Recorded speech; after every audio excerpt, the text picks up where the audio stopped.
कुमार चाहर जी, जिलाध्यक्ष भारतीय जनता पार्टी श्री गिरिराज सिंह कुशवाहा जी, माननीय विधायक श्रीमती रानी पक्षालिका सिंह जी, माननीय विधायक गण श्री भगवान सिंह कुशवाहा जी, छोटेलाल वर्मा जी, राजेश चौधरी जी, पूर्व मंत्री चौधरी उदय भान सिंह जी, माननीय विधायक धर्मपाल सिंह जी, माननीय सांसद नवीन जैन जी, आज के इस कार्यक्रम में विशेष रूप से उपस्थित भारतीय जनता पार्टी के प्रदेश के उपाध्यक्ष संतोष सिंह जी, पूर्व वायु सेनाध्यक्ष श्री राकेश सिंह भदौरिया जी, जिला पंचायत अध्यक्ष भारतीय जनता पार्टी के डॉक्टर मंजू भदौरिया जी, आज के इस कार्यक्रम में उपस्थित भारतीय जनता पार्टी, राष्ट्रीय लोकदल, निषाद पार्टी और अन्य सभी सहयोगी दलों के हमारे पदाधिकारीगण, भारी संख्या में करावली विधानसभा क्षेत्र में उपस्थित इस क्षेत्र के सभी मेरे उपस्थित बहनों और भाइयों, इस ऐतिहासिक और पौराणिक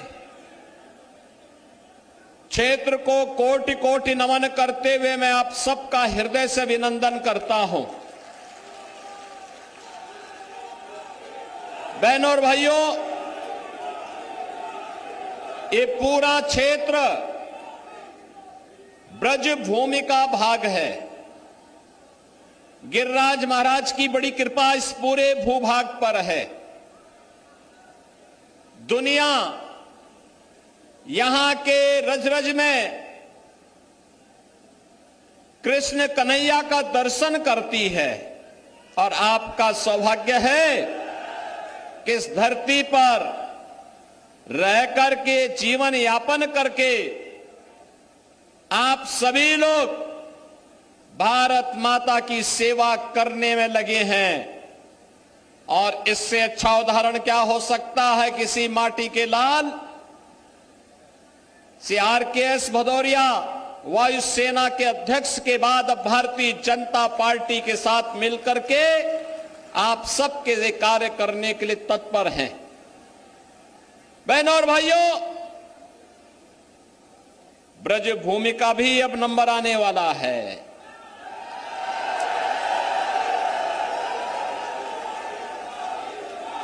अयोध्या और काशी ने अपने लक्ष्यों को प्राप्त कर लिया है। अब तो बारी आप ही की है। अब विकास के लिए आपको कहीं कोई तरसाने की हिम्मत नहीं कर पाएगा, क्योंकि अब तो आगरा में भी आपका अपना एयरपोर्ट बन रहा है। आगरा भी गंगा जल का सेवन कर रहा है और हर घर नल की योजना भी लागू हो रही है। बहनों और भाइयों, मुझे बताइए, आपने रामनवमी के दिन देखा होगा भगवान राम का सूर्य तिलक हुआ था। देखा ना? देखा ना? देखो, एक तरफ कांग्रेस थी, समाजवादी पार्टी थी, बहुजन समाजवादी पार्टी थी। राम जन्मभूमि के लिए हमसे कहते थे क्या प्रमाण है कि राम का जन्म अयोध्या में हुआ, ये लोग बोलते थे। और इन दलों ने तब ये भी कहा था कि राम और कृष्ण तो हुए ही नहीं, जैसे कि इस सृष्टि के पहले कांग्रेस, सपा और बसपा ही पैदा हो गए थे, बाकी तो कोई हुआ ही नहीं था। ऐसा दिखाने का प्रयास कर रहे थे। बहनों और भाइयों, वो तो मोदी जी का प्रताप है, इनका झूठ फेल हो गया और मोदी जी के कारण 500 वर्षों का इंतजार समाप्त करके अयोध्या में रामलला का फिर से प्रकटीकरण हो गया है। और अयोध्या में रामलला के भव्य मंदिर के शिलान्यास के लिए भी प्रधानमंत्री जी गए, प्राण प्रतिष्ठा के कार्यक्रम के लिए भी प्रधानमंत्री जी गए, और उस दिन का भी उनका वह भावुक चित्र देखा होगा आप सबने, जब सूर्य तिलक होते हुए प्रधानमंत्री जी भले ही अयोध्या में नहीं थे, उनका मन अयोध्या में था कि हमारे रामलला का भव्य मंदिर बनने के बाद 500 वर्षों के बाद रामलला को अपनी ही जन्मभूमि पर अपना जन्मोत्सव मनाने का अवसर प्राप्त हुआ। बहनों और भाइयों, आज जो भारत को सम्मान मिल रहा है, जो भी काम अपनी विरासत का सम्मान करेगा उसको दुनिया के अंदर सम्मान मिलेगा। भारत ने साबित कर दिया है, भारत ने साबित कर दिया है। विरासत का ही सम्मान है कि काशी में काशी विश्वनाथ धाम, विरासत का ही सम्मान है कि अयोध्या में रामलला 500 वर्षों के बाद विराजमान हो रहे हैं, और विरासत का ही सम्मान है चौधरी चरण सिंह जी को भारत का सर्वोच्च नागरिक सम्मान भारत रत्न प्राप्त हुआ है। ये सभी मोदी जी के कारण। और बहनों और भाइयों, एक तरफ विरासत का सम्मान, दूसरी तरफ विकास के भी कार्य ऐसे, highway 4 lane, 6 lane, 12 lane, expressway, airport, defence corridor और हर घर नल की योजना से लेकर के IIT, IIM, medical college, AIIMS जैसे संस्थान बन रहे हैं। गरीब कल्याणकारी योजनाओं की तो कोई सानी नहीं। आप सोचो, 1947 में भारत से बड़े दंभ के साथ पाकिस्तान अलग हुआ था। पाकिस्तान की कुल आबादी 23 से 24 करोड़, भारत की आबादी 140 करोड़। भारत के अंदर 80 करोड़ लोग 4 वर्ष से फ्री में राशन की सुविधा का लाभ प्राप्त कर रहे हैं, और पाकिस्तान के अंदर 23 करोड़ जनता भूखों मर रही है, बदहाल है। जितनी पाकिस्तान की आबादी, उससे ज्यादा आबादी को प्रधानमंत्री मोदी जी के नेतृत्व में 10 वर्ष में गरीबी रेखा से ऊपर उठा करके खुशहाल जीवन और स्वावलंबन का जीवन जीने के लिए आगे बढ़ा दिया गया है। बहनों और भाइयों, कांग्रेस के लोग, सपा बसपा के लोग गरीबों के अकाउंट में डकैती डालते थे, इसीलिए जनधन अकाउंट नहीं खोलने देते थे, इसीलिए रसोई गैस के लिए तरसाते थे, इसीलिए किसान आत्महत्या करता था, क्योंकि किसान सम्मान निधि जैसी योजना नहीं थी। गरीब सर्दी में ठिठुरने के लिए मजबूर होता था और बरसात में भूखों सो जाता था। क्या स्थिति थी? 4 करोड़ गरीबों को मकान मिल गए, 12 करोड़ किसानों को किसान सम्मान निधि का लाभ मिल गया, 10 करोड़ गरीब परिवारों को उज्ज्वला योजना का रसोई गैस का कनेक्शन मिल गया। और मोदी जी ने कहा है, जो बचे कुचे हैं, अब कार्य इस तीसरे कार्यकाल में उन सबको भी हम सिचुरेट करेंगे, पूरी तरह हर व्यक्ति को सुविधा का लाभ देंगे। आपने देखा होगा, कोई भेद नहीं किसी के साथ, न किसी की जाति, न किसी का मत, न किसी का मजहब, कोई चेहरा देख करके योजना का लाभ नहीं। योजनाओं का आधार सबका साथ और सबके विकास के आधार पर है।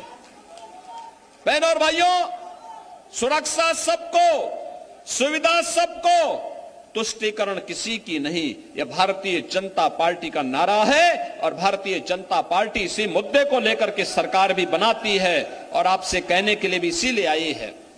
हम लोग इसीलिए आए हैं, विरासत और विकास का जो अद्भुत संगम भारतीय जनता पार्टी की सरकार ने मोदी जी के नेतृत्व में प्रस्तुत किया है, दुनिया कौतूहल और आश्चर्य की निगाहों से इसे देख रही है और इसीलिए आज मैं आपके पास आया हूं आपसे कहने के लिए। बहनों और भाइयों, आज किसानों को जो सुविधाएं प्राप्त हो रही हैं, प्रधानमंत्री कृषि सिंचाई योजना, प्रधानमंत्री किसान बीमा योजना, प्रधानमंत्री किसान सम्मान निधि, इसके पीछे प्रधानमंत्री मोदी जी का नेतृत्व है, उनका मार्गदर्शन है और पूरे देश के अंदर संगठन के माध्यम से इसको ले जाने का कोई काम कर रहा है। वह काम कर रहे हैं आपके सांसद राजकुमार चाहर, जो आपके लोकप्रिय सांसद हैं, क्योंकि वह किसान मोर्चा के भी राष्ट्रीय अध्यक्ष हैं और इसीलिए बहनों और भाइयों पूरे देश के अंदर वह कार्यक्रमों में, पार्टी के कार्यक्रमों में किसानों के मुद्दे को लेकर के पूरे देश के अंदर कार्य करते हैं। मैं आज आपके ये अपील करने के लिए आया हूं, आपने सांसद चुना, पूरे देश के लिए काम कर रहा है, आपके लिए तो गौरव के साथ बोलने की आवश्यकता है। हमारा सांसद केवल फतेहपुर सीकरी के लिए नहीं, पूरे देश के किसानों के लिए काम कर रहा है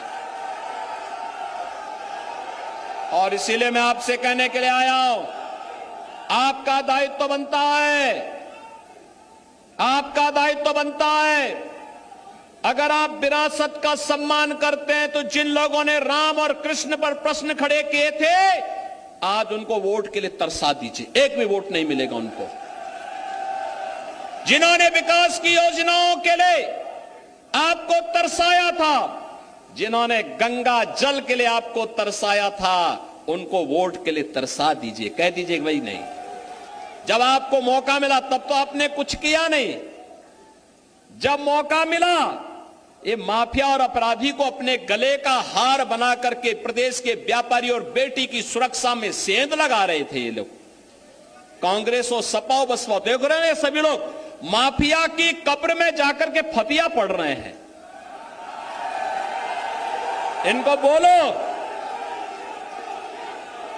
इनको बोल दीजिए ये चुनाव से अच्छा वक्त नहीं। इनको बोलो कि जाओ, वोट तो कमल निशान को जाएगा, तुम लोगों को 5 साल की छुट्टी दे रहे हैं, फतिया पड़ो खूब। और इसीलिए हम लोग आए हैं आपसे कहने के लिए, बहनों और भाइयों, मोदी जी का तीसरा कार्यकाल भारत को आत्मनिर्भर भारत और विकसित भारत बनाएगा। विकसित भारत के लिए वोट भाजपा को चाहिए, आत्मनिर्भर भारत के लिए भाजपा को वोट चाहिए। हर नौजवान के चेहरे पर खुशहाली लाने के लिए, हर बेटी को सुरक्षा और स्वावलंबन के मार्ग पर आगे बढ़ाने के लिए, भारत को दुनिया की एक ताकत बनाने के लिए भारतीय जनता पार्टी को आपका आशीर्वाद चाहिए, आपका समर्थन चाहिए। और इसके लिए मैं भारतीय जनता पार्टी के सभी जनप्रतिनिधियों से और सभी कार्यकर्ताओं से भी अपील करूंगा, चुनाव प्रत्याशी का नाम राजकुमार चाहर हो सकता है, लेकिन चुनाव तक हर व्यक्ति को राजकुमार चाहर बनना पड़ेगा। बहनों और भाइयों, चुनाव तीसरे चरण में यहां होना है और तीसरे चरण के चुनाव के लिए अभी से आपको मैं अपील करूंगा, घर घर जाइए। हमारा नारा राष्ट्रवाद का है, जातिवाद का नहीं हो सकता है। जातिवाद के नाम पर बांटने वाले लोग देश को कमजोर करना चाहते हैं। देश को कमजोर करने वाले जो जाति के नाम पर और परिवार के नाम पर सामाजिक ताने बाने को छिन्न भिन्न करना चाहते हैं, ये देश को कमजोर करने वाले लोग हैं। इन लोगों से सावधान रहिए। और मैं फिर आपसे कहूंगा, ये माफिया और अपराधी के साथ देखो, अयोध्या में रामलला का भी दर्शन करवा रहे हैं, तो माफिया और अपराधी का राम नाम सत्य है भी करवा रहे हैं। दोनों काम एक साथ चल रहा है। और ये जो अद्भुत संजोग है इसलिए है क्योंकि भारतीय जनता पार्टी की सरकार है। और इसीलिए मैं आपसे अपील करूंगा कि तीसरे चरण के मतदान के लिए अभी से कमर कसिए। एक एक वोट हमारा राष्ट्रवाद के लिए जाएगा, मोदी जी के लिए जाएगा, कमल चुनाव चिन्ह के लिए जाएगा। और इसके लिए राजकुमार चाहर को भारी मतों से विजयी बनाना पड़ेगा। सहमत हैं? सहमत हैं? सहमत हैं? आप सभी लोग इस बात के लिए सहमत हैं ना? घर घर जाएंगे, मतदान का प्रतिशत बढ़ाएंगे, हर मतदाता को मतदान स्थल पर चलने की अपील करेंगे। तो बहनों और भाइयों, कमल चुनाव चिन्ह पर राजकुमार चाहर बनकर के आप घर घर जाएंगे इस विश्वास के साथ। मैं आप सबसे कहूंगा, आप मेरे साथ बोलेंगे, भारत माता की, भारत माता की, भारत माता की, वंदे वंदे वंदे। बहुत बहुत धन्यवाद आदरणीय हमारे पूज्य